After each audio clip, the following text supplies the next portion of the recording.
Et on comprend Tel Aviv qui semble repousser la clientèle des classes moyennes vers la périphérie. 750 000 € en moyenne pour un 4 pièces au centre-ville. Il y a certes des disparités suivant les quartiers ou l'état des immeubles, mais la hausse se poursuit. La métropole est-elle en train de changer de visage? Élément de réponse avec Fleur Citruc.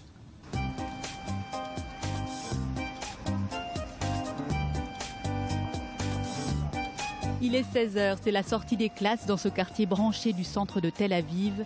Shelly vient chercher Ali, sa fille de 6 ans. Maman, j'ai gagné dans un nouveau jeu.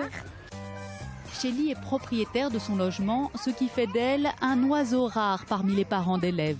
Je suis locataire et je viens de déménager car l'appartement que je louais a été vendu. Mais je reste ici car c'est mon quartier. Mes enfants vont à l'école ici, c'est là qu'ils ont leurs amis.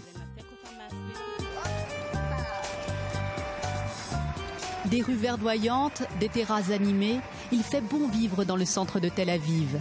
Shelly habite tout près de la place Dizengoff, rendez-vous des artistes et des flâneurs.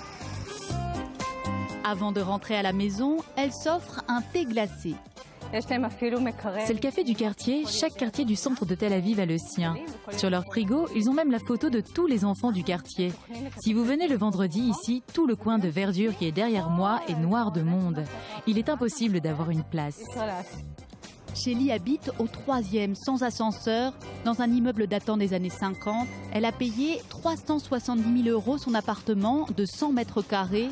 Le bonus, l'accès au toit terrasse qui fait partie des charmes de Tel Aviv.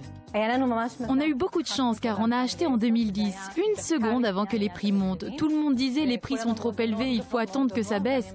Mais moi j'ai dit ça va encore grimper et c'est ce qui s'est passé. En 6 ans, les prix ont été multipliés par 2.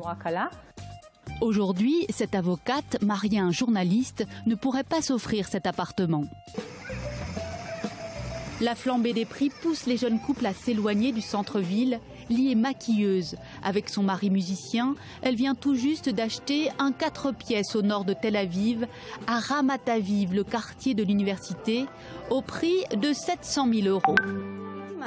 J'aurais préféré vivre dans le centre de Tel Aviv, c'est là que j'ai passé toute mon enfance. Mais mon mari voulait un appartement avec un parking et ascenseur, ce qui ne se trouve pas vraiment dans le centre. En plus, avec notre budget, on aurait pu seulement acheter un appartement dans de l'ancien, en mauvais état, ce qui implique de gros travaux pour le restaurer.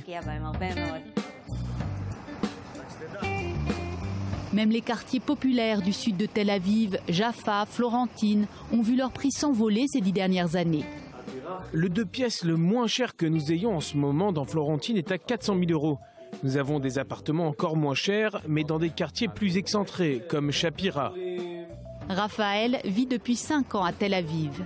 Je suis en location en fait depuis que je suis arrivé en Israël. Après j'ai vendu un appartement à Paris, mais vu les prix en Israël, je suis même pas sûr de pouvoir passer à l'achat.